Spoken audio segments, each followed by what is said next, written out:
L'ancien soldat voulait un dernier au revoir avec son fils. Voir ce qui s'est passé a choqué tout le monde. Les journées d'Ethan Cole étaient devenues un brouillard de bouteilles vides et la douleur sourde du regret. L'appartement qu'il considérait comme son foyer n'était guère plus qu'une caverne sombre, dont les recoins étaient engloutis par la négligence.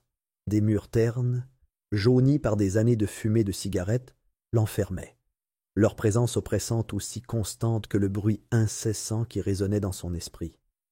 Les fenêtres étroites ne laissèrent filtrer que de faibles filets de lumière du jour, donnant l'illusion que le temps lui-même avait oublié cet endroit. C'était un décor parfait pour un homme si profondément perdu. Il avait passé des années comme soldat, le corps endurci par le conflit et l'âme rongée par ce qu'il avait vu et fait. Le combat avait creusé sur son visage des rides qu'aucun sommeil ne pouvait atténuer, mais le sommeil l'avait rarement accompagné depuis son retour. Il avait perdu le compte de ses cauchemars, la netteté de leurs contours. Des explosions qui lui faisaient trembler les os, des coups de feu claquant comme des éclairs, les cris des mourants, des fantômes qui s'accrochaient à ses pensées, rongeant sa raison à chaque instant de silence. Mais ce n'était pas seulement les horreurs de la guerre qui le hantaient, c'était le silence qui suivait. Le silence était un prédateur, tapi dans le silence de sa chambre, prêt à bondir dès que ses yeux se fermeraient. Alors, il restait éveillé. Et lorsqu'il ne put plus lutter contre son besoin d'oubli, il but jusqu'à ce que le monde se transforme en un rugissement sourd et étouffé. L'alcool rendait les fantômes plus flous, leurs cris n'étant guère plus que des murmures. C'était la paix la plus proche qu'il pouvait trouver. Le reflet d'Ethan le fixait depuis le miroir fissuré au-dessus de l'évier taché de rouille, le regard perdu, les yeux cernés par des nuits blanches. Sa mâchoire était grossièrement couverte d'une barbe de 3 jours négligée, la cicatrice sur sa joue gauche accrochant la faible lumière en une ligne irrégulière. Il avait été beau autrefois. Du moins, c'est ce qu'on lui avait dit. Mais l'homme dans le miroir était maintenant un étranger, usé jusqu'à devenir brut et méconnaissable. Les quelques biens qu'il gardait éparpillés dans son appartement n'étaient guère plus que les vestiges d'une vie brisée par la guerre. Des vêtements empilés en tas négligents, des factures restées fermées, leurs mots sans importance pour un homme trop perdu pour s'en soucier. Les murs n'arboraient aucune photo, aucun souvenir épinglé comme des trophées d'une époque plus heureuse. Juste le vide, juste l'absence suffocante de quoi que ce soit qui vaille la peine d'être conservé. Et pourtant, au milieu de tous ces débris, il y avait une chose qu'Ethan ne pouvait se résoudre à jeter. Une petite photo froissée d'un garçon aux cheveux blonds roux et aux yeux brillants et curieux.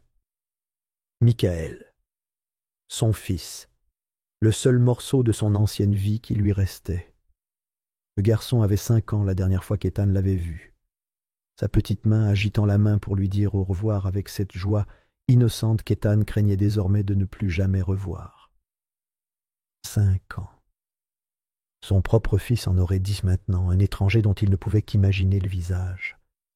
Aurait-il toujours ce même sourire enjoué, ce rire qui résonnait autrefois dans leur petite maison comme une musique, ou ces choses avaient-elles été perdues, enfouies sous les années d'absence d'Ethan? Il s'accrochait à cette photo comme à une bouée de sauvetage, ses doigts en parcourant les bords jusqu'à ce que le papier menace de se déchirer. Sa poitrine se serrait à chaque fois qu'il la regardait, le poids de ses échecs l'écrasant jusqu'à ce qu'il ne puisse plus respirer.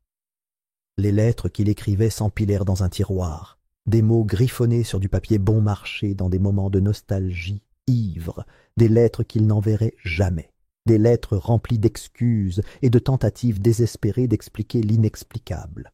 Il répétait ses conversations avec Michael comme si les dire à voix haute les rendrait réelles. Mais les mots s'effritaient toujours, ne laissant que le goût amer de la honte. Ses mains tremblaient tandis qu'il attrapait la bouteille posée en équilibre précaire sur le bord de l'évier.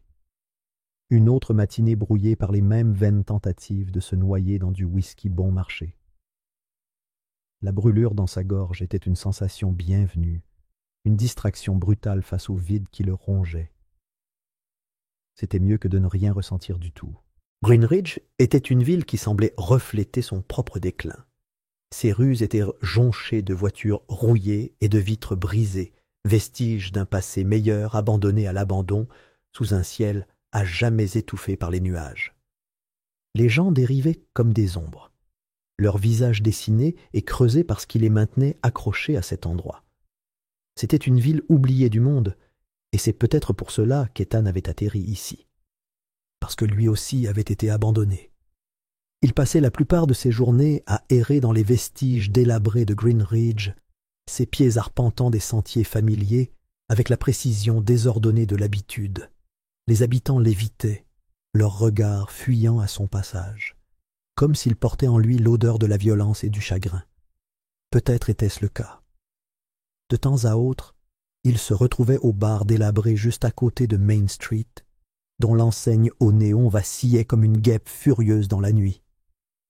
Le barman, un homme bourru au regard constamment renfrogné, ne posait jamais de questions, et Ethan ne donnait jamais de réponse. Ils étaient parvenus à une entente tacite, à une reconnaissance silencieuse que certaines personnes avaient simplement besoin d'un endroit où disparaître. Même maintenant, tandis qu'il fixait le verre à moitié vide devant lui, Ethan sentait les limites de sa réalité s'effilocher. Ses pensées retournaient à Michael. Combien de fois avait-il essayé d'appeler? Essayé de trouver le courage de composer les numéros qu'il connaissait par cœur, pour finalement raccrocher avant la première sonnerie. Il n'était plus qu'une voix perdue dans les parasites, un souvenir dont son fils avait probablement déjà appris à se passer. La culpabilité était une chose vivante, enroulée autour de sa poitrine comme des barbelés. Chaque respiration était une lutte contre son emprise qui se resserrait.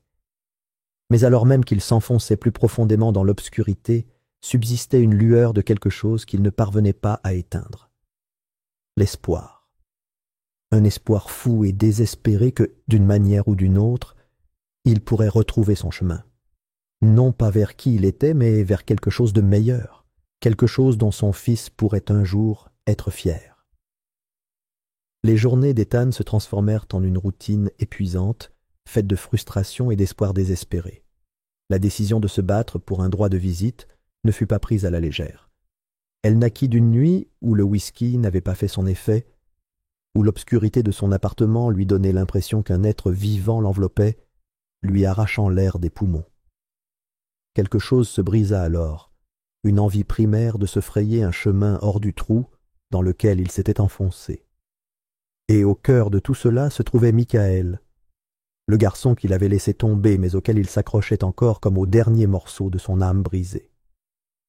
Le cabinet de l'avocat sentait le vieux papier et le café rassis, l'air était lourd de la résignation lasse de ceux qui s'efforçaient de racler quelque chose du vide. M. Harris était un homme dont les cheveux clairsemés et les épaules affaissées témoignaient de trop d'années de lutte pour des clients auxquels il avait du mal à croire. Ses yeux, d'un gris terne cerné de rides profondes, exprimaient l'indifférence réservée à ceux qui en avaient depuis longtemps assez de voir les mêmes tragédies se répéter. M. Harris formula son jugement sans détour, ses mots tombant comme des pierres dans un puits. Ethan avait peu de chances de gagner. Les tribunaux avaient déjà décidé qui il était, gravé leur jugement dans l'encre des ordonnances restrictives et des accords de garde. Il était le père absent, l'ex-soldat imprévisible, plus marqué par les cicatrices que par la stabilité. Son parcours professionnel était jalonné de périodes sans issue et de licenciements, le genre de licenciement que les employeurs ne prenaient pas la peine de masquer sous des termes comme réduction des effectifs ou restructuration. Et puis il y avait les dossiers médicaux, les notes thérapeutiques relatant son état d'esprit fracturé, les listes de médicaments griffonnés par des médecins qui le regardaient avec la même pitié prudente que tout le monde. La vérité le frappa avec la force d'un coup de crosse de fusil en pleine poitrine. Il avait été déclaré inapte, non seulement comme mari, mais aussi comme père. Laura avait veillé à ce que chaque défaut, chaque incapacité à fonctionner comme un être humain normal soit méticuleusement documenté et présenté au tribunal. Elle avait forgé l'image d'une bombe à retardement, trop instable et blessée pour qu'on lui confie la vie d'un enfant. Il ne pouvait pas la blâmer. En vérité, une partie de lui avait cru la même chose. Combien de nuits avait-il passé à fixer le miroir fissuré, se demandant si la personne qui le fixait était vraiment capable d'être un père. Un bon père, pas l'épave d'un homme essayant de se reconstruire dans l'alcool et le déni. Mais le doute était un luxe qu'il ne pouvait pas se permettre. Pas maintenant. Pas alors que Michael était la seule chose dans sa vie qui valait la peine de se battre. Alors il écouta les paroles de M. Harris, hochant la tête malgré la réalité accablante, faisant comme s'il n'avait pas déjà mémorisé le désespoir peint sur le visage de l'homme. M. Harris lui conseilla de rassembler le peu de preuves de stabilité qu'il pouvait rassembler. Un emploi stable, la preuve de séances de thérapie, tout ce qui pourrait contredire le récit que Laura avait construit contre lui. Le processus serait long et brutal, mais si Ethan était prêt à l'endurer, il y avait une lueur d'espoir. Un petit morceau auquel M. Harris croyait à peine, mais qu'il offrait néanmoins, comme une charité timide accordée à un mendiant au bout du rouleau. Ethan se lança dans l'effort avec un désespoir qui confinait à la folie. Ses matinées commençaient par des entretiens d'embauche, de ceux qui payaient peu et exigèrent beaucoup, mais le travail était le travail. Il ravalait sa fierté et acceptait tous les quarts de travail qu'il trouvait. Travail en usine, sur des chantiers, et même quelques nuits passées comme agent de sécurité pour une entreprise qui prenait à peine la peine de vérifier ses qualifications. Chaque emploi apportait de nouvelles douleurs à son corps déjà brisé, mais la douleur était bienvenue. Elle était réelle. C'était quelque chose contre laquelle il pouvait lutter, contrairement aux fantômes qui hantèrent son sommeil. S'ensuivirent des séances de thérapie, organisées dans des bureaux exigus, où les médecins parlaient d'un ton prudent, leur sympathie à peine voilée par un détachement clinique.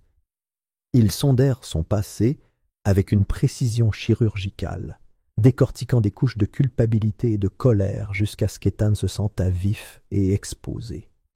Mais il a enduré, s'efforçant d'affronter l'obscurité plutôt que de la noyer dans le whisky.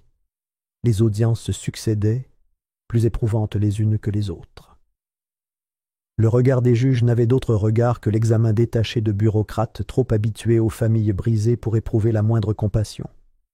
La procédure n'était guère plus qu'un défilé de preuves contre lui. Les avocats de Laura brandissaient ses échecs comme des couteaux, leurs mots aiguisés à faire couler le sang. Ils parlèrent de sa volatilité, de son instabilité, de son incapacité à offrir un environnement sûr à son fils. Ils l'ont démoli morceau par morceau, jusqu'à ce qu'Ethan puisse à peine respirer sous le poids de leurs accusations. Mais même si ses chances s'amenuisaient, même si les assurances de M. Harris devenaient de moins en moins convaincantes, Ethan persévérait. Il s'accrochait à la mince possibilité de succès avec une ferveur qui confinait au désespoir. La pensée de Michael était tout ce qui le maintenait en mouvement, tout ce qui l'empêchait de s'effondrer sous la vague écrasante de l'échec. La nuit, quand le monde se taisait et que l'obscurité menaçait de l'engloutir, il relisait les lettres qu'il avait écrites, mais jamais envoyées. C'était un fouillis d'excuses et de promesses, d'aveux de culpabilité et d'amour qui n'atteindrait jamais le garçon auquel elles étaient destinées. Et pourtant, les écrire lui apportait un semblant de clarté, un rappel de l'homme qu'il essayait d'être. Les semaines se transformaient en mois, et pourtant, Ethan luttait. Ses progrès étaient douloureusement lents, ses victoires modestes et souvent creuses, un travail qui lui permettait tout juste de vivre. Une séance de thérapie où il parvenait à prononcer plus que quelques phrases incomplètes, une audience au tribunal qui ne se soldait pas par un non-lieu définitif. Mais chaque pas en avant était suivi d'un autre revers brutal. Le poids écrasant de la défaite persistait dans son esprit, lui murmurant que tout cela était vain, qu'il poursuivait quelque chose d'inaccessible à jamais. Mais quelle que soit l'intensité du désespoir, Ethan ne pouvait se résoudre à abandonner. Parce que quelque part, Michael existait. Et même si son fils ne se souvenait jamais de lui, même si les tribunaux anéantissaient le peu d'espoir auquel il s'accrochait encore, Ethan ne pouvait abandonner le combat. Le trajet jusqu'au quartier de banlieue lui donnait l'impression d'abandonner. Les mains d'Ethan tremblaient sur le volant. Ses jointures étaient pâles sous la pression qu'il exerçait sans se rendre compte. Son vieux pick-up cabossé gémissait sous la pression d'un autre trajet inutile, le grondement sourd du moteur lui rappelant brutalement à quel point il était tombé. Il ne devrait pas être là. Il le savait. Chaque kilomètre parcouru vers les rangées impeccables de maisons cossues et de pelouses impeccables était un kilomètre de plus de folie qui se défaisait. Il se disait que c'était juste pour voir Michael, juste pour avoir un aperçu de sa vie, pour se rassurer que le garçon était en sécurité et heureux. C'était le mensonge auquel il s'accrochait, une justification si mince comme du papier qu'elle se déchirait à chaque instant. Pourtant, il ne pouvait s'arrêter.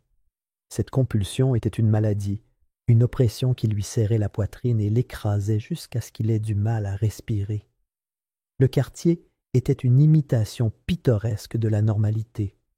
Des maisons à 2 étages au ton pastel discret bordèrent la rue, leurs jardins vibrants de fleurs de saison qui se penchaient vers le soleil avec un optimisme qu'Ethan ne parvenait pas à imaginer. Des vélos d'enfants gisaient abandonnés sur les pelouses, des jouets colorés éparpillés comme des rêves oubliés. C'était un monde auquel il ne pourrait jamais appartenir, un univers de stabilité et de calme qui existait au-delà des limites brisées de sa propre vie. Il gara son camion suffisamment loin pour échapper aux soupçons, mais suffisamment près pour garder une vue dégagée sur la maison où Michael vivait désormais. La nouvelle maison de son fils était modeste mais soignée, avec une clôture blanche entourant le jardin et une balancelle qui craquait doucement au vent. C'était le genre d'endroit où un enfant devrait grandir, sûr, paisible, loin de l'obscurité qu'Ethan trimbalait avec lui comme un parasite. De là où il était assis, penché sur le volant, le regard d'Ethan s'efforçait de repérer le moindre détail susceptible de le rassurer. La première fois qu'il vit Michael jouer dans le jardin, le rire du garçon transperça l'air avec une intensité qui frappa Ethan comme un coup de poing. Le son était si pur, si merveilleusement préservé des années de silence et d'absence qui avaient brisé leur lien. Les cheveux de Michael avaient poussé, ses membres maigres, marqués par la maladresse indéniable d'un enfant qui s'approche de l'adolescence. Ethan retenait son souffle chaque fois qu'il apercevait ce sourire, le sourire de Michael. C'était celui de la photo qu'il emportait partout avec lui, froissé et effacé par trop de nuits passées à en tracer les contours avec des doigts, rêches par le travail et le regret. Voir son fils vivant, heureux, exister dans un monde qu'il ne pouvait observer que de loin, était à la fois une torture et un salut. Il se persuadait que c'était suffisant, que le simple fait de savoir que Michael allait bien devrait suffire. Mais le mensonge était fragile, fragile. Il craquait sous le poids de son désir. Les jours se transformèrent en semaines, ses visites dans le quartier se multipliant, chacune l'éloignant un peu plus du semblant de stabilité qu'il avait tenté de construire. Ethan se surprit à mémoriser le rythme des routines de Michael. La façon dont le garçon bondissait dehors pour jouer au basket contre la porte du garage, ses baskets raclant le béton avec un grincement porté par la brise. Les après-midi passés à faire du vélo sur le trottoir, son rire interrompant le bourdonnement banal de la banlieue. Ethan devint un fantôme hantant la périphérie de la vie de son fils, toujours à l'observer, n'osant jamais tendre la main. Il restait assis dans son pick-up pendant des heures, les yeux rivés sur la maison, comme si sa vue pouvait, d'une manière ou d'une autre, réparer les fractures qui avaient déchiré son monde. Parfois, il apportait un carnet et écrivait des lettres qu'il n'enverrait jamais, ses mots frénétiques et confus par le désespoir. Ses confessions devenaient des rituels, des offrandes à un enfant qui ne les entendrait jamais. À chaque départ, le trajet du retour vers Greenridge s'alourdissait. La culpabilité le rongeait comme la rouille qui ronge le métal. Il transgressait les lois, physiquement et émotionnellement, rompant les promesses qu'il s'était faites de rester à l'écart. Pourtant, il revenait sans cesse, poussé par une faim qui n'avait rien à voir avec l'espoir, mais tout à voir avec le besoin. Le soir où tout changea, il se drapa des reflets dorés d'un soleil déclinant. Ethan était garé sur le même trottoir depuis des heures, les nerfs à vif à cause de l'excès de caféine et du manque de sommeil.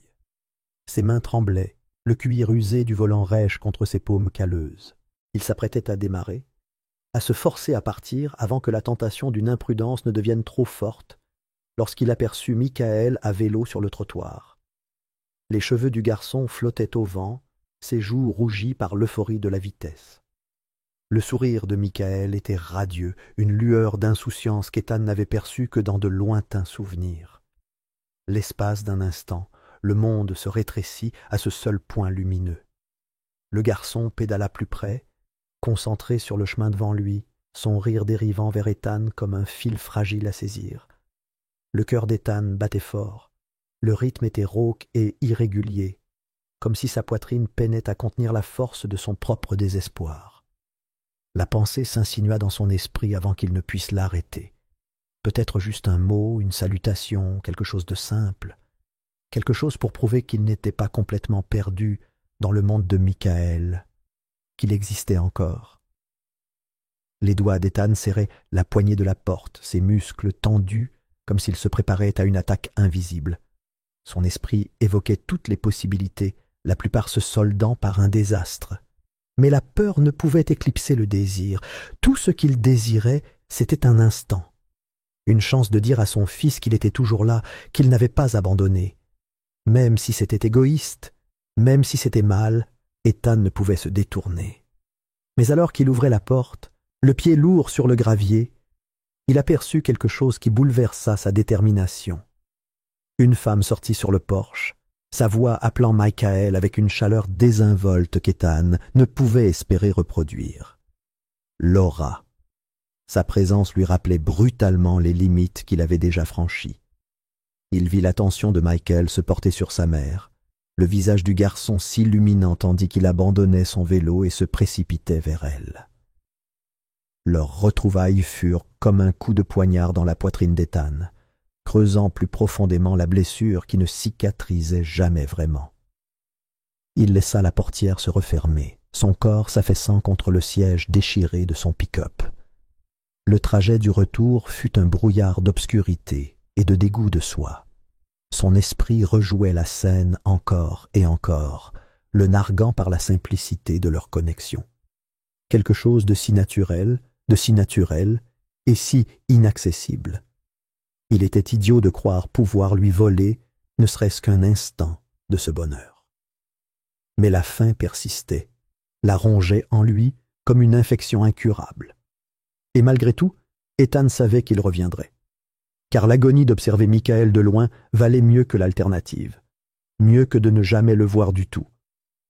La pluie tombait à torrents, transformant les routes en veines d'asphalte glissantes qui scintillaient sous le ciel maussade.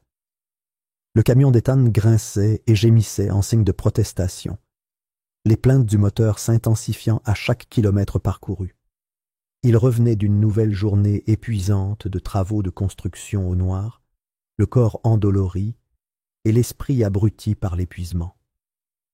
Le chauffage avait lâché depuis des semaines, et son souffle s'échappait en volutes pâles, ses doigts raides agrippant le volant. Il n'était qu'à quelques pâtés de maison de l'école de Michael lorsque le camion finit par s'effondrer. Le moteur s'étouffa, crachota et s'éteignit dans une toux lugubre, laissant Ethan coincé sous la pluie battante. Il jura dans sa barbe, frappant du poing le tableau de bord, comme si la force de sa frustration pouvait ressusciter la machine. Mais c'était inutile. Son vieux véhicule avait lâché, comme tant d'autres fois auparavant. La pluie trempa sa veste presque instantanément dès qu'il sortit, le froid s'infiltrant jusqu'aux os. Il remonta la capuche sur sa tête, mais elle ne le protégea guère de l'averse incessante. L'école se profilait devant lui, sa façade de briques adoucie par la brume de pluie. Les enfants se rassemblaient près du portail, leurs rires et leurs bavardages étouffés par le battement régulier des gouttes de pluie. Il n'avait pas prévu de passer devant l'école. Son intention était simplement de trouver une cabine téléphonique, d'appeler à l'aide et de quitter cet endroit au plus vite. Mais ses pas se mirent à bouger d'eux-mêmes, l'entraînant plus près de la foule d'enfants attendant leurs parents. Son regard balaya le groupe d'imperméables aux couleurs vives et de sacs à dos scintillants avec une intensité qui confinait au désespoir. C'est alors qu'il le vit. Michael se tenait à l'écart des autres, légèrement voûté, comme s'il cherchait à se faire plus petit pour se protéger de la pluie. Ses cheveux humides, plaqués contre son front en mèches sombres, serraient son sac à dos contre sa poitrine comme un bouclier. Même de loin, Ethan percevait le malaise du garçon, son impatience teintée de quelque chose de plus profond. Les années l'avaient changé. Il était plus grand, plus mince, mais ses yeux étaient les mêmes, les yeux d'Ethan. La ressemblance le frappa si fort qu'il trébucha, le souffle coupé. Son cœur battait fort contre ses côtes et ses mains tremblaient à ses côtés.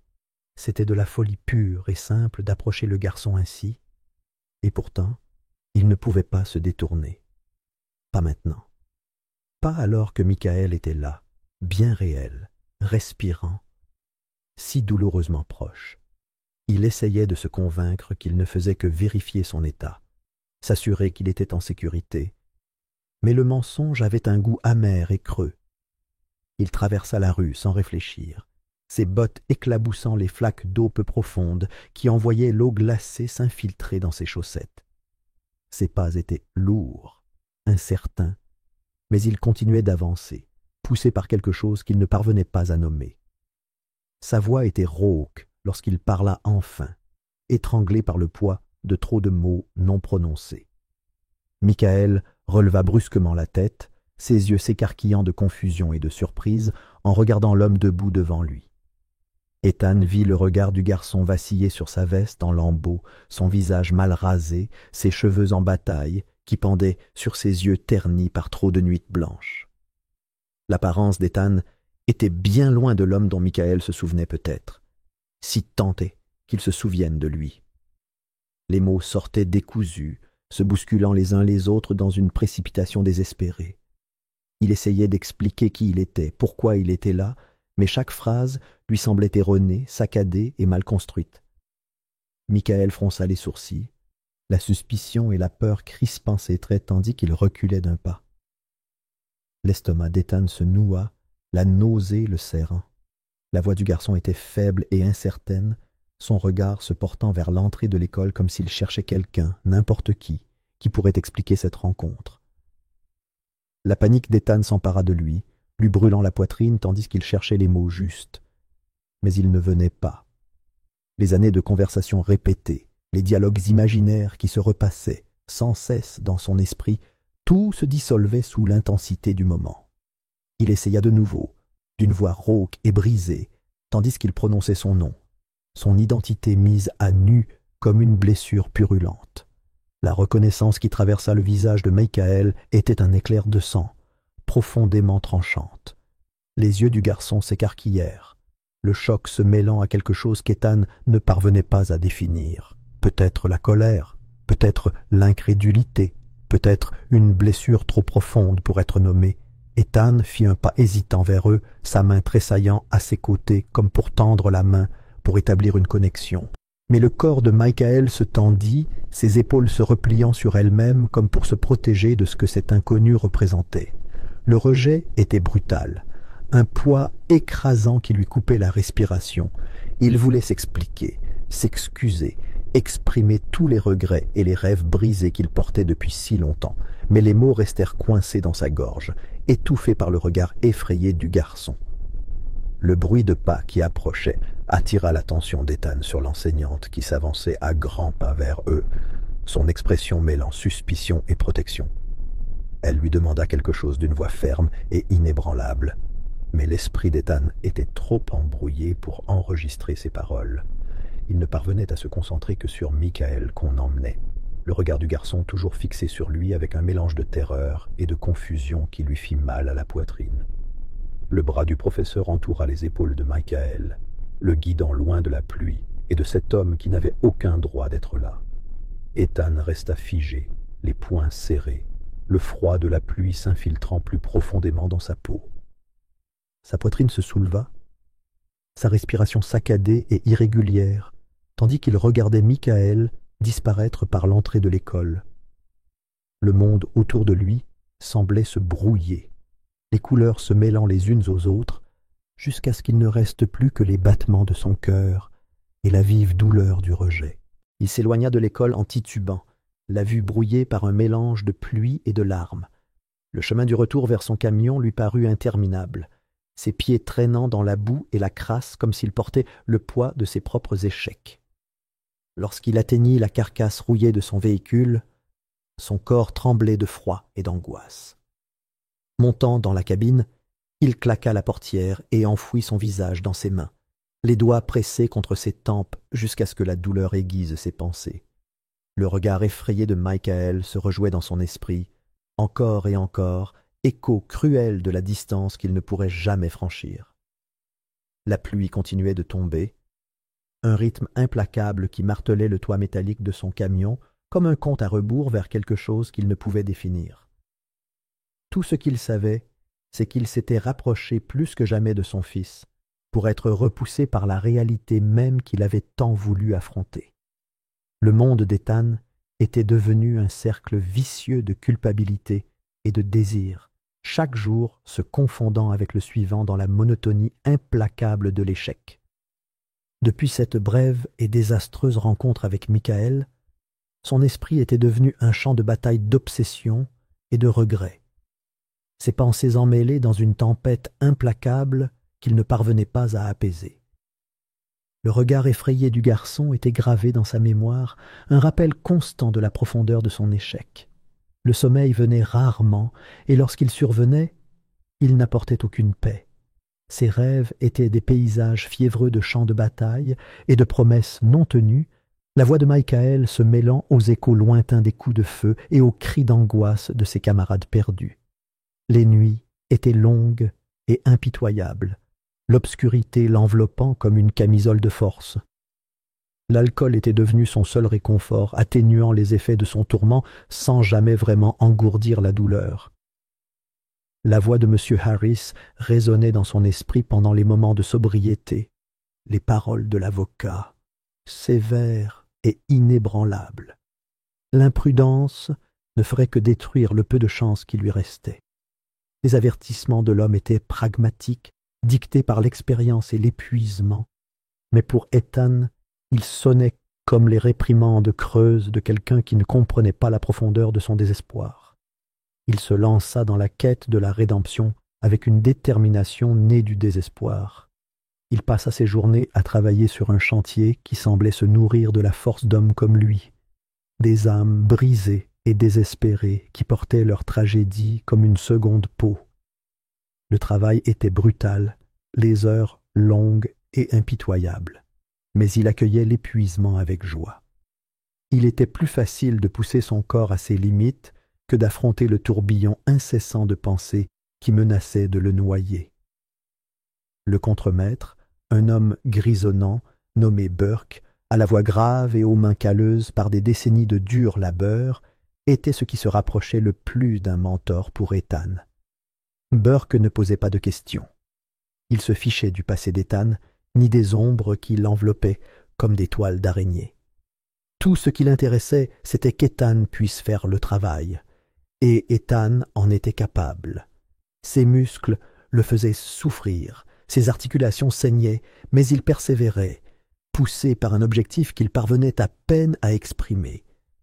Le salaire était maigre, à peine suffisant pour payer le loyer et alimenter son appartement exigu et étouffant.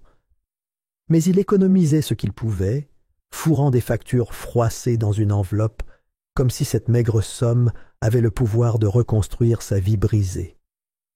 L'argent seul ne suffirait cependant pas. Les tribunaux exigeaient plus que la simple stabilité financière. Ils voulaient des preuves de santé mentale, de santé émotionnelle. Ils voulaient qu'il prouve qu'il était plus que l'homme brisé qu'il paraissait être. La thérapie devint une autre épreuve exténuante, une sorte de champ de bataille où il se battait contre son propre esprit. Sa conseillère, le docteur Mitchell, était une femme au regard bienveillant et à la voix aussi patiente que celle qui avait passé des années à écouter des personnes blessées comme lui. Son bureau était stérile et sans prétention, les murs ornés de certificats encadrés et de tableaux bon marché censés évoquer le calme. Ethan restait assis dans cette pièce semaine après semaine, ses paroles hésitantes et décousues, ses pensées un enchevêtrement de rage et de chagrin. Les questions du docteur Mitchell étaient douces mais inflexibles, décortiquant des couches qu'il n'avait même pas conscience d'avoir accumulées. Elle parlait de la guerre, des choix qu'il avait faits et des amis qu'il avait perdus. Elle parlait de Michael, de la culpabilité qui lui tordait les entrailles à chaque fois qu'il imaginait le visage du garçon. Parfois, il quittait ses séances avec le sentiment d'avoir progressé, comme s'il se frayait un chemin hors d'un gouffre sans fond. D'autres fois, il se sentait à vif et exposé, les nerfs à vif et l'esprit au bord de l'effondrement. Mais il persévérait, car s'arrêter revenait à s'avouer vaincu. Et s'il y avait une chose qu'il ne pouvait se permettre, c'était d'abandonner. Les audiences se profilaient à l'horizon comme des spectres, chaque nouvelle date lui rappelant le peu de pouvoir qu'il avait réellement. M. Harris continuait de préparer son dossier, l'air las mais persévérant. Il parlait de documents et de déclarations sous serment, de preuves qu'Eaton faisait de réels efforts pour s'améliorer. Mais il y avait toujours une ombre de doute dans le regard de l'homme, une résignation née de l'expérience. L'opposition de Laura était acharnée. Ses avocats le présentaient comme un homme inapte à être père, un vétéran blessé s'accrochant aux vestiges d'une vie qui lui avait échappé. Ils ont souligné son instabilité passée, ses problèmes d'addiction, son incapacité à conserver un emploi stable. Ils ont qualifié sa détermination d'insouciance, son désespoir d'obsession. La colère d'Ethan couvait sous la surface, une brûlure constante qui menaçait de le consumer. Ce n'était pas juste. Il n'était pas un monstre cherchant à lui voler son fils. Il voulait seulement faire partie de la vie de Michael, prouver qu'il valait mieux que ses erreurs. Mais la justice se fichait de ses intentions. Elle traitait de faits bruts et de dures réalités, et l'histoire d'Ethan était jalonnée des deux. Il continuait à travailler, à suivre une thérapie, à essayer de reconstruire une vie déchirée morceau par morceau. Mais les progrès lui semblaient creux, une lente progression dans la boue qui ne faisait que s'approfondir à chaque pas. Ses nuits étaient encore hantées par des rêves d'échecs, ses journées par des pensées pour Michael. Chaque fois qu'il voyait le visage d'un enfant, son cœur se serrait de désir et de regret.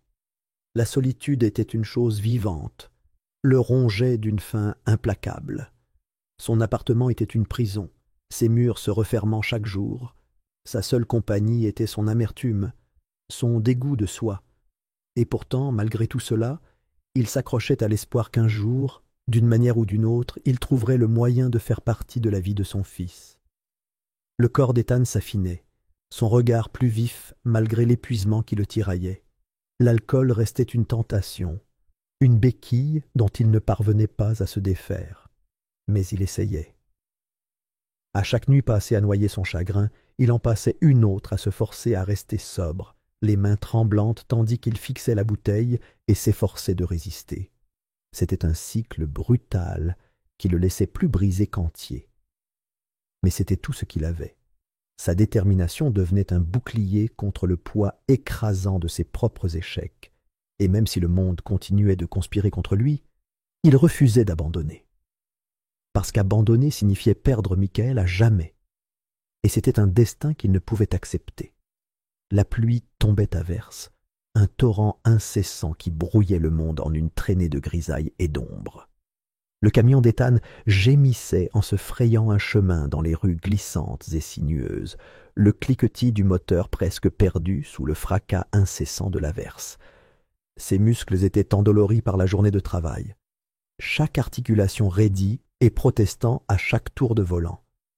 Son esprit était un brouillard d'épuisement, épais et oppressant, le genre qui rendait ses pensées statiques et lui donnait l'impression d'être un fantôme errant dans le monde. Il se dit qu'il prenait simplement le chemin habituel du retour, juste une route comme les autres, une route qui passait par hasard dans le labyrinthe de banlieue où son fils vivait une vie qu'Ethan ne pouvait qu'entrevoir de loin. Il savait que c'était malsain, cette obsession, ce besoin constant d'être près de ce qu'il ne pouvait avoir. Mais cette habitude était trop profonde pour être arrachée. Le quartier avait changé sous la pluie. Les pelouses impeccablement entretenues scintillaient sous les lampadaires. leur fausse perfection révélée par les ruisseaux boueux qui en tachaient la surface. Les maisons se dressaient stoïques et silencieuses, leurs fenêtres illuminées par la chaleur de vie qui semblait étrangère et inaccessible. Ethan les dépassa, la main serrée sur le volant, les yeux fatigués et injectés de sang, l'esprit en proie à tout ce qu'il ne pouvait changer. Il avait presque atteint le virage familier qui l'éloignerait du quartier quand quelque chose surgit sur la route, un éclair de mouvement traversant l'obscurité. Ses phares balayèrent la silhouette, illuminant un visage pâle et terrifié pendant un bref instant. Le monde sembla basculer, sa poitrine se serrant d'une peur si soudaine et si pure qu'elle lui coupa le souffle. C'était Michael. Le garçon courait. Son sac à dos pendait à une épaule, battant maladroitement à chaque pas désespéré. Sa petite silhouette paraissait frêle sur le fond impitoyable de la pluie et de la nuit. Son regard était égaré, se lançant par-dessus son épaule, comme si quelque chose de monstrueux le poursuivait. Mais il n'y avait rien. Juste la pluie, la nuit et le camion d'Ethan au ralenti sur le bord de la route, comme si le monde lui-même s'était figé. L'instinct d'Ethan revint à lui, l'entraînement du vieux soldat prenant le dessus sur tout le reste. Il fit une embardée sur le bord de la route, les pneus dérapant sur la chaussée mouillée avant de trouver prise. Il se souvenait à peine d'avoir coupé le moteur ou d'avoir arraché la portière. Ses bottes clapotaient dans l'eau glacée qui s'accumulait le long du trottoir. Le froid le transperçant avec une précision cruelle. Il appela Michael d'une voix rauque et pressante. Le son lui arracha la gorge avec un désespoir qu'il ne pouvait plus dissimuler. Le garçon s'arrêta à mi-chemin, sa petite silhouette figée par la peur. Il tourna brusquement la tête, les yeux écarquillés et brillants de reconnaissance et de quelque chose d'autre. Quelque chose qu'Ethan ne parvenait pas à déchiffrer dans la lumière fragmentée. L'espace d'un instant, aucun d'eux ne bougea. Le souffle d'Ethan flotta entre eux, embrumé par le froid de la nuit. Mais soudain, retentit le rugissement d'un moteur, celui d'un SUV imposant qui dévalait la rue à toute vitesse, trop vite pour les conditions dangereuses. Ses phares s'allumèrent, ses phares découpant la pluie avec une clarté impitoyable. Le cœur d'Ethan bondit dans sa gorge, ses membres se serrant d'une terreur telle qu'il en resta paralysé. Le véhicule dérapa, ses pneus crissant sur l'asphalte glissant, tandis que le conducteur donnait des coups de volant brusques pour éviter l'enfant planté sur la route. Le monde autour d'Ethan se brouilla, ses sens réduits à l'image de Michael debout, impuissant et exposé, les phares du SUV le peignant d'un blanc aveuglant. Ethan bougea. Son corps réagit avant que son esprit ne puisse le suivre. La mémoire musculaire et l'instinct guidant chacun de ses gestes. Ses jambes claquèrent dans l'eau, ses bottes martelant le trottoir, tandis qu'il se rapprochait d'eux. Il atteignit Michael, juste au moment où le SUV fit une embardée, son pare-choc frôlant l'air à l'endroit où le garçon se tenait un instant plus tôt. Il entoura le petit corps de Michael de ses bras, la force de son propre élan les emportant tous deux en arrière sur l'herbe trempée. L'impact secoua les os d'Ethan. Une douleur intense lui parcourut la colonne vertébrale, mais il tint bon. Ses mains agrippèrent les épaules du garçon, ses doigts s'y enfonçant avec un désespoir qu'il ne parvenait pas à maîtriser. Le SUV passa en trombe, le grondement du moteur s'estompant au loin, ne laissant que le pouls martelé d'Ethan et la respiration saccadée et tremblante de Michael. La pluie gicla sur leurs corps enchevêtrés, trempant les vêtements déjà trempés d'Ethan, se mêlant à la sueur et à l'adrénaline qui coulèrent dans ses veines. Il baissa les yeux vers l'enfant dans ses bras, son regard rivé sur les yeux écarquillés et terrifiés de Michael. La reconnaissance s'y illumina à nouveau, mais elle était brouillée par la panique et la confusion. Ethan voulait parler, le rassurer, expliquer pourquoi il était là et pourquoi il venait de sauver la vie de son fils. Mais les mots restèrent emmêlés dans sa gorge, étranglés par des émotions trop vives pour être exprimées de manière cohérente. La poitrine de Michael se soulevait et s'abaissait par à-coups, son petit corps tremblant sous l'étreinte d'Ethan. Ethan relâcha son étreinte la peur le submergeant à l'idée d'effrayer encore plus le garçon. Ses mains tremblaient lorsqu'il relâcha les épaules de Michael, le froid et l'adrénaline le traversant comme du verre brisé. Ethan resta à genoux, le corps voûté et tremblant, l'esprit bouleversé par cette rencontre. Les pas du garçon s'éloignant clapotaient dans les flaques d'eau, sa silhouette disparaissant sous la pluie tel un fantôme. Ethan se retrouva seul une fois de plus, le froid de la nuit le déchirant plus que jamais. L'incident laissa Ethan bouleversé, mais déterminé. Pour la première fois, il tenait son fils dans ses bras, sentait la chaleur de son petit corps contre le sien, et c'était à la fois une bénédiction et une malédiction. Le poids des petits bras de Michael autour de son cou, le tremblement de sa petite poitrine, tandis que des sanglots le secouaient, c'était plus qu'Ethan ne s'était jamais permis d'espérer. C'était comme tenir le soleil après avoir vécu si longtemps dans l'obscurité.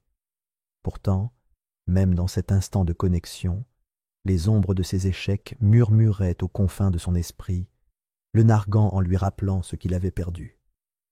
Michael est vivant, indemne, mais le danger auquel il a fait face a éveillé en Ethan une fureur qui refuse de se taire. La sécurité de son fils aurait dû être préservée, son innocence préservée de moments comme celui-ci. Le monde s'est révélé impitoyable, insensible, et Ethan sait trop bien avec quelle facilité il peut détruire ce qui compte le plus. Cette rencontre le bouleverse profondément, mais elle réveille aussi quelque chose d'essentiel en lui, l'urgence de protéger Michael à tout prix. Peu importe à quel point il se sent brisé ou indigne, cet instinct brûle intensément, refusant d'être étouffé par le doute. Une fois sûr que Michael est sain et sauf, il tente de calmer sa respiration, les mains tremblantes, tandis qu'il attrape son téléphone. Les mots pour appeler Laura lui restent en tête, mais il hésite. Que dirait-il?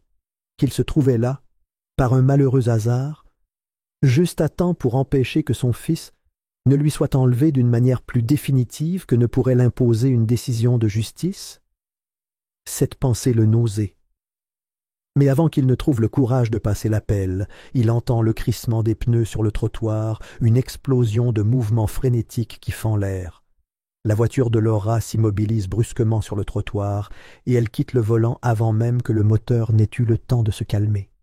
Son regard se fixe sur Ethan avec une férocité qui frise la folie, son regard oscillant entre lui et Michael.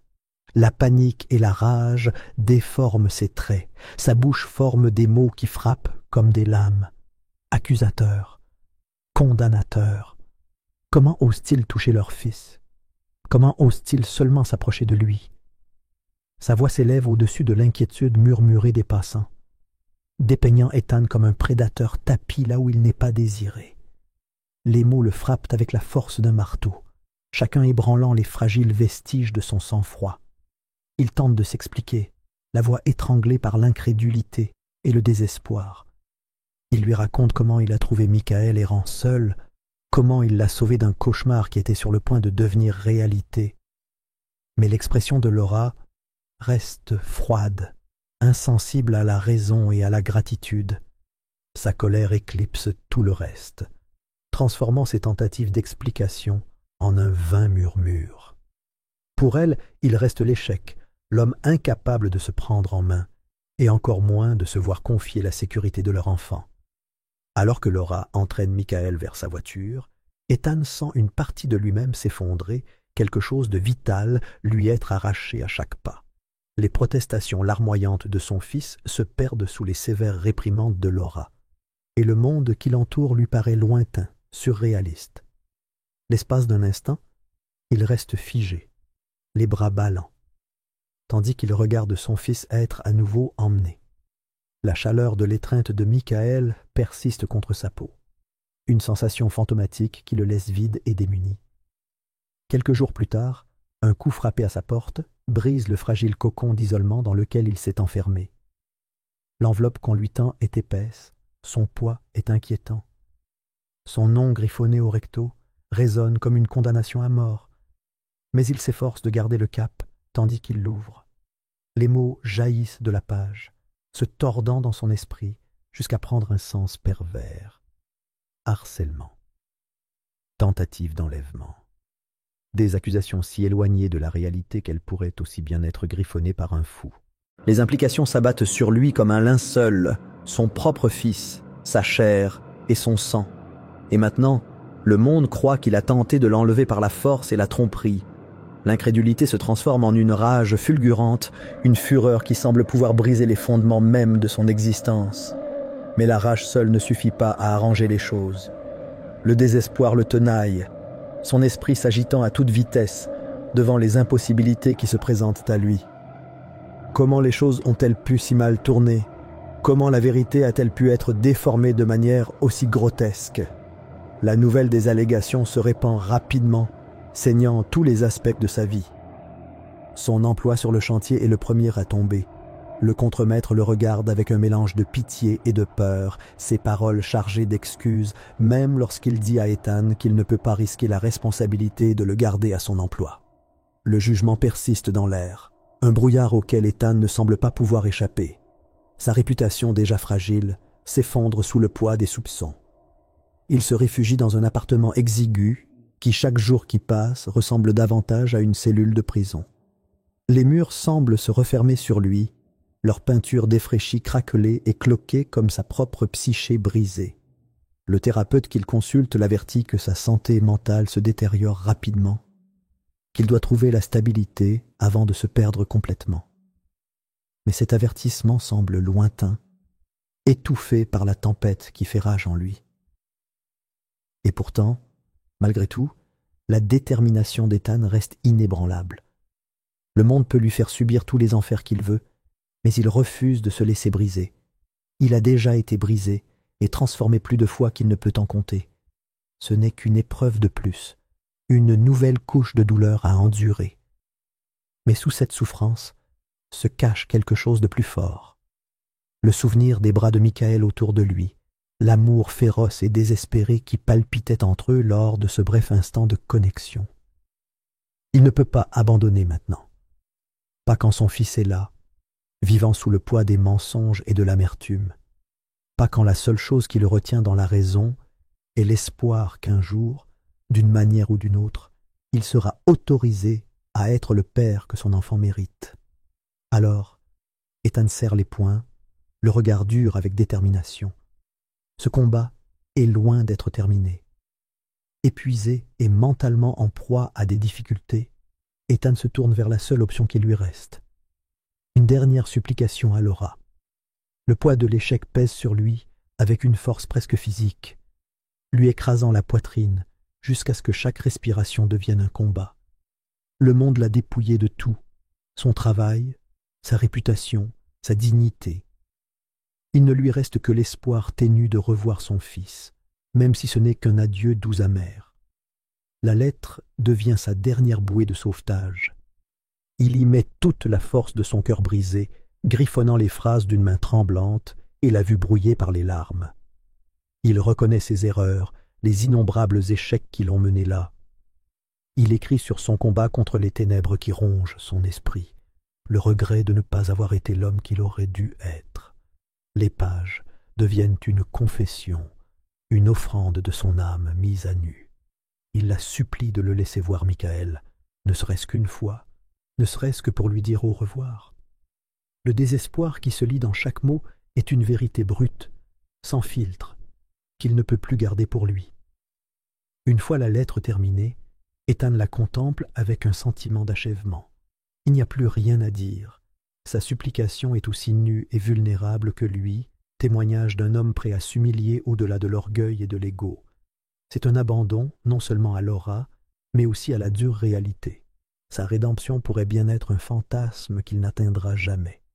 Désespéré de s'assurer qu'elle la lise, Ethan rentre chez elle sous le voile du petit matin, le ciel encore teinté de bleu et de gris.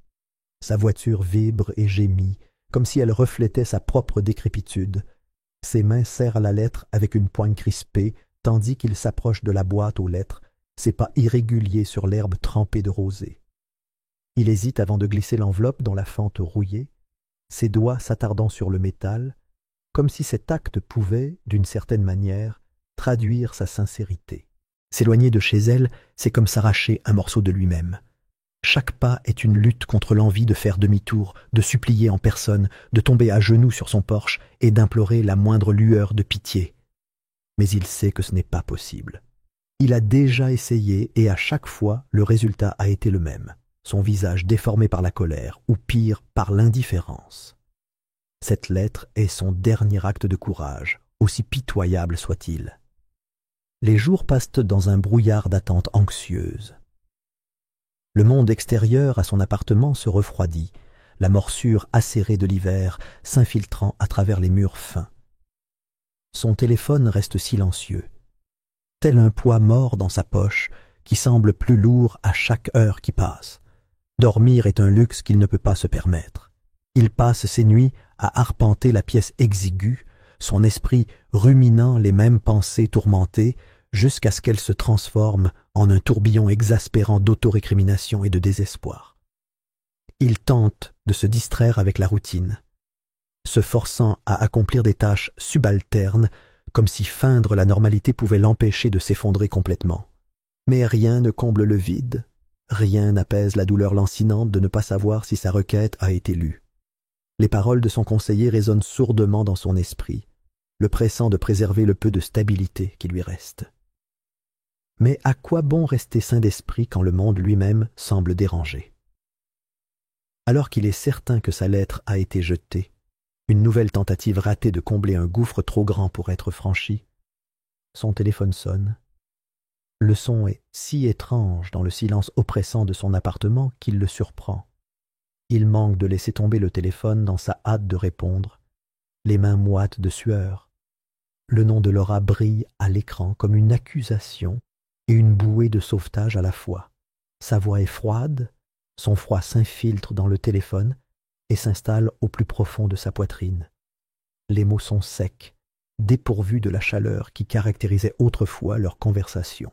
Mais il y a autre chose, enfouie sous le givre, une hésitation, une réticence à claquer la porte pour toujours. Elle lui dit qu'elle a lu la lettre, qu'elle est prête à le rencontrer. Son ton est empreint de réticence, comme si elle regrettait déjà sa décision au moment même où elle parle.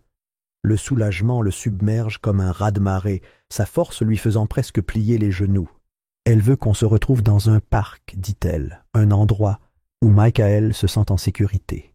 Ses mots sont délibérés, un rappel qu'il ne s'agit pas d'une réconciliation ni d'une seconde chance. C'est une concession, un moment accordé non par pardon, mais par obligation. Et pourtant, c'est plus que ce qu'Ethan osait espérer. Ses mains tremblent lorsqu'il raccroche, le téléphone lui échappant des doigts et claquant contre le linoléum usé. Son esprit s'emballe, des scénarios insensés allant de la réconciliation à la dévastation totale. Il sait qu'il ne faut pas espérer plus que ce qu'elle lui offre. Une brève rencontre, probablement supervisée. L'occasion de voir le visage de son fils une dernière fois avant que l'obscurité n'engloutisse tout. Mais le simple fait qu'elle ait accepté de le rencontrer, qu'elle ait lu ses mots et qu'il l'ait touché d'une certaine manière, entretient une lueur d'espoir. C'est une chose fragile, mais qui brûle tout de même. Assez pour le pousser à aller de l'avant, pour le forcer à rassembler le peu de force qui lui reste et à se préparer à ce qui l'attend dans ce parc. Ethan se prépare du mieux qu'il peut, lavant la saleté de la négligence sur sa peau et essayant de redevenir l'homme qu'il était autrefois. Il se rase pour la première fois depuis des semaines, le rasoir raclant sa mâchoire avec une efficacité brutale. Ses vêtements sont propres, bien que le tissu pend lâchement sur sa silhouette amincie. Le miroir reflète un homme ravagé par le chagrin et le désespoir, mais ses yeux brillent encore d'une étincelle de détermination. Quoi qu'il arrive, se dit-il, il l'affrontera de front. Il est prêt à accepter n'importe quel résultat qui l'attend, peu importe à quel point cela peut être douloureux. Le matin de la réunion arrive, lourd d'un ciel couvert et d'un froid qui s'infiltre jusqu'aux os d'Ethan. L'air est humide et oppressant, ce genre de froid qui colle à la peau et s'installe au plus profond de la moelle. Le parc s'étend devant lui, ses verts et bruns feutrés engloutis par la faible lumière d'un soleil trop timide pour percer les épais nuages. Il est assis sur un banc usé, les épaules voûtées pour se protéger du froid, les nerfs à vif. Ses doigts serrent une photo froissée de Michael, les bords usés et décolorés par des années de manipulation. C'est tout ce qui lui reste de son fils, le fragile témoignage d'un lien qui ressemble plus à un souvenir qu'à la réalité. Le regard d'Ethan parcourt le parc désert, ses yeux traçant chaque mouvement, chaque ombre qui se déplace sur le sol gelé. Quelques joggeurs égarés passent, leur regard s'attardant sur l'homme hagard, aux cheveux en bataille et aux joues creusées. Leur curiosité le pique, mais il se force à rester immobile, l'attention fixée sur le parking en bordure du parc. Le temps s'étire insupportablement. Chaque minute, une nouvelle couche d'anxiété lui pèse sur la poitrine jusqu'à ce que respirer lui paraisse un effort. Son esprit oscille entre espoir et terreur, les forces opposées luttant pour le contrôle. Et si Laura changeait d'avis au dernier moment? Et si elle avait déjà fait demi-tour, sa colère s'enflammant pendant le trajet? Son imagination imagine une douzaine de scénarios, tous pires que les précédents, jusqu'à ce que ses mains tremblent et que sa respiration devienne superficielle et irrégulière. Le monde lui semble incroyablement vaste et vide, une étendue cruelle et sans pitié. Mais soudain, à travers le brouillard de sa panique, il voit la voiture de Laura s'arrêter le long du trottoir. Le soulagement lui inonde les veines si vite qu'il en a presque le vertige. Elle sort la première, la posture rigide, l'air réservé. Chaque ligne de son corps crie la prudence, le genre de vigilance né d'une méfiance dont Ethan sait qu'il est responsable. Pourtant, malgré sa posture défensive, sa présence dégage une certaine fragilité, une fragilité qui suggère qu'elle est aussi terrifiée que lui par cette rencontre. Michael le suit, sa petite silhouette émergeant du côté passager, hésitant à chaque pas. Ses yeux sont écarquillés et incertains, son regard oscillant entre ses parents, comme pris entre deux mondes qu'il n'arrive pas à concilier. Ethan a le souffle coupé, la simple vue de son fils réveillant en lui une sensation intense et douloureuse, l'envie de se précipiter, de prendre Michael dans ses bras et de ne plus jamais le lâcher, le traverse avec une intensité déchirante. Mais il reste là, le corps figé sur place, tandis que Laura fait signe à Michael d'approcher. Elle garde ses distances, son regard vigilant ne les quittant jamais, sa posture aussi inflexible que le banc de fer auquel Ethan s'accroche.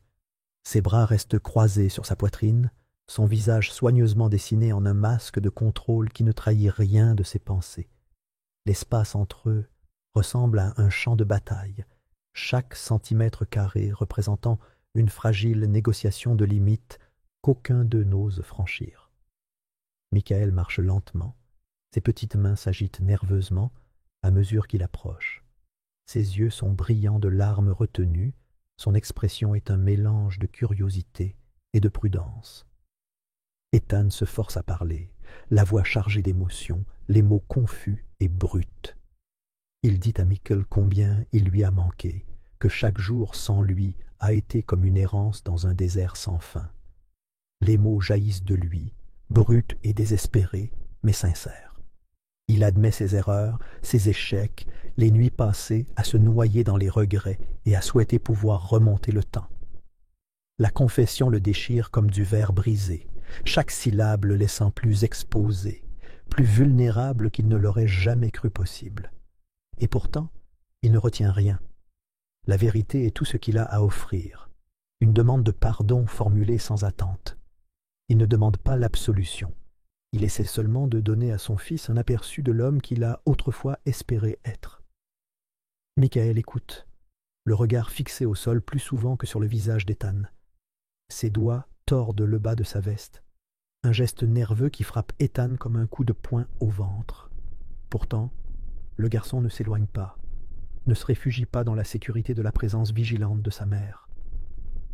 C'est une petite grâce, mais à laquelle Ethan s'accroche avec tout le désespoir d'un homme qui se noie. Leur conversation s'étend sur une éternité fragile. Les mots d'Ethan sont accueillis par de discrets hochements de tête et de rares regards reconnaissants. Il évoque les bons souvenirs qu'ils ont partagés, les histoires du soir et les aventures impromptues qui semblent désormais des fragments d'une autre vie.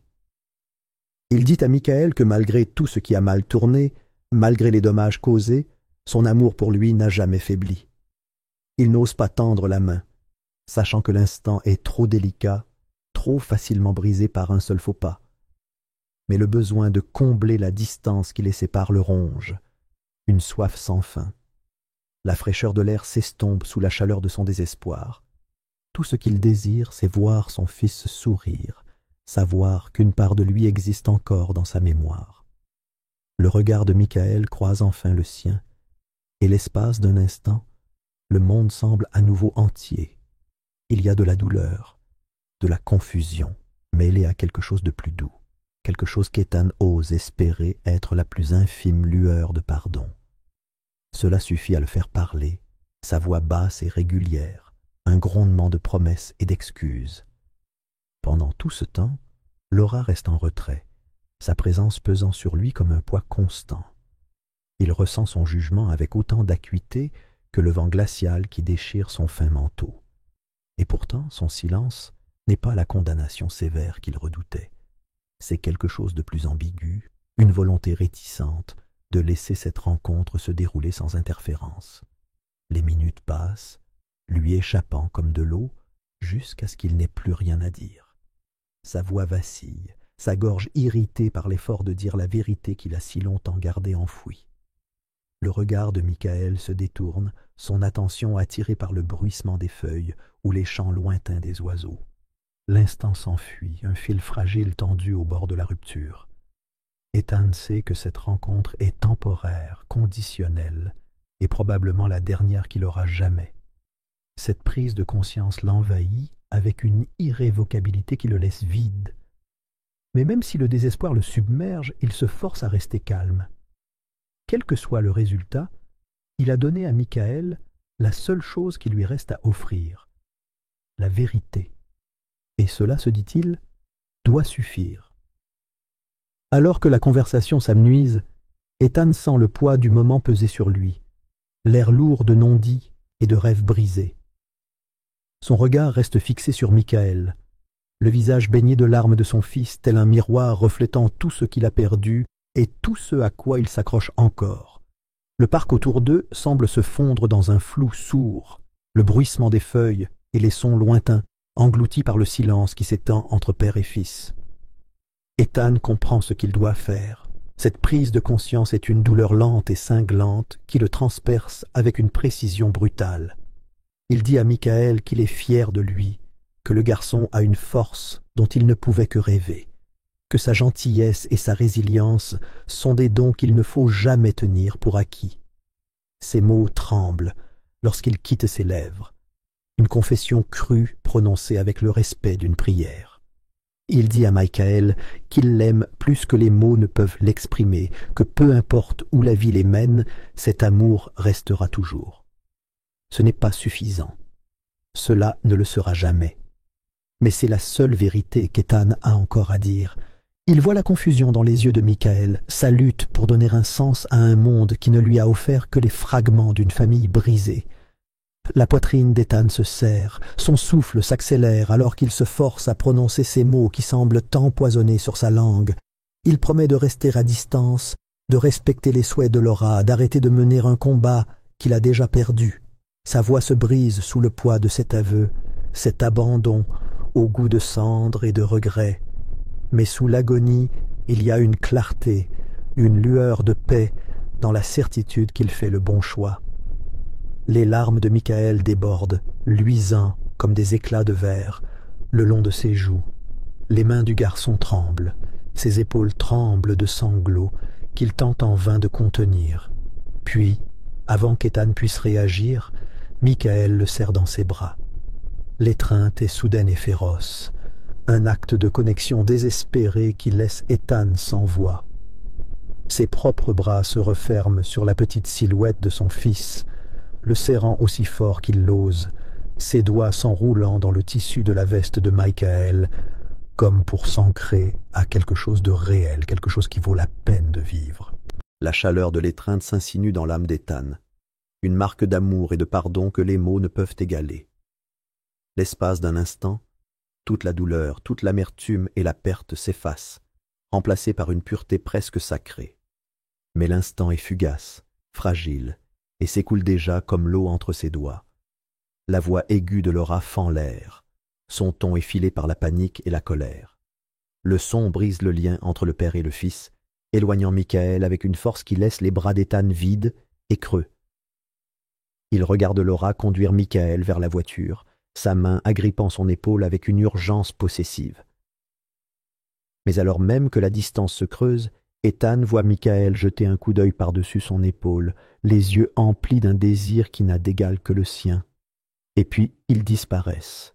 La portière claque, le moteur gronde et le véhicule s'éloigne du trottoir, laissant Ethan seul dans le froid désolé du parc.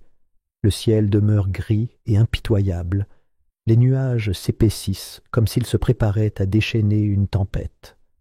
Les jambes d'Ethan tremblent, sa poitrine est douloureuse d'un vide indescriptible. Le monde est redevenu froid et silencieux. Les jours passent dans un brouillard d'apathie et de douleur. Ethan dérive dans sa propre vie tel un fantôme, ses mouvements mécaniques, ses pensées emmêlées dans un cycle perpétuel de chagrin et de culpabilité. Il tente de se perdre dans le travail, dans la monotonie de la survie, mais rien ne peut étouffer le souvenir de l'étreinte de Michael. Il résonne en lui une sensation fantomatique qui refuse de s'éteindre. Incapable de supporter le silence plus longtemps, Ethan se met à écrire. Des lettres destinées à l'avenir de Michael, des mots qu'il sait qu'il n'enverra jamais. Il se plonge dans les pages, ses émotions mises à nu dans un torrent d'encre. Il écrit sur son amour, ses regrets, les leçons qu'il aimerait pouvoir enseigner à son fils. Des messages de guidance, de pardon et d'espoir jaillissent de son âme comme le sang d'une plaie ouverte. Chaque lettre est soigneusement pliée, scellée dans une petite boîte en bois qu'il garde à côté de son lit. L'acte d'écrire devient à la fois un tourment et un réconfort, une façon de donner forme aux émotions qu'il ne peut exprimer à voix haute. Et même s'il sait que les mots n'atteindront jamais leur destinataire, il les écrit quand même. C'est le seul moyen qu'il connaît pour garder son fils près de lui, même si leur vie s'éloigne de plus en plus. Finalement, la douleur s'atténue et devient une douleur persistante, une blessure qui se cicatrise mais ne guérit jamais vraiment. Ethan accepte ce vide comme une partie de lui-même, une cicatrice qui restera longtemps après que le monde aura changé. Et pourtant, quelque part dans cette obscurité, il trouve un étrange sentiment de paix. Le choix qu'il a fait était le sien, un sacrifice né de l'amour plutôt que du désespoir. Un matin, alors que les premiers rayons de l'aube se dessinent dans le ciel, Ethan range ses affaires dans un sac de sport usé. La décision de quitter la ville semble inévitable, dernière étape d'un voyage qui s'éternise depuis des années. Il verrouille la porte de son appartement pour la dernière fois, ses pas résonnant dans l'escalier avec une irrévocabilité qui le glace au plus profond de lui-même. Il conduit sans destination en tête, la route s'étendant devant lui telle une toile vierge. Le paysage passe des paysages urbains aux champs, le ciel d'un bleu tamisé, lavé par la fraîcheur du petit matin. Alors que les kilomètres défilent, Ethan sent le poids du passé se relâcher. La douleur de la séparation le ronge comme une maladie, mais quelque part dans ce tourment, il trouve une faible lueur de rédemption. Les lettres restent avec lui, rangées dans son sac de sport comme une collection de rêves fragiles. Elles sont son seul lien avec la vie qu'il a laissée derrière lui, sa seule offrande à un avenir qu'il ne connaîtra peut-être jamais. Mais même si la route continue, Ethan s'autorise à croire que peut-être, juste peut-être, une part de lui restera auprès de Michael. Et peut-être, dans ce lointain un jour, les mots qu'il a écrits parviendront-ils au garçon qu'il aime au-delà de toute raison.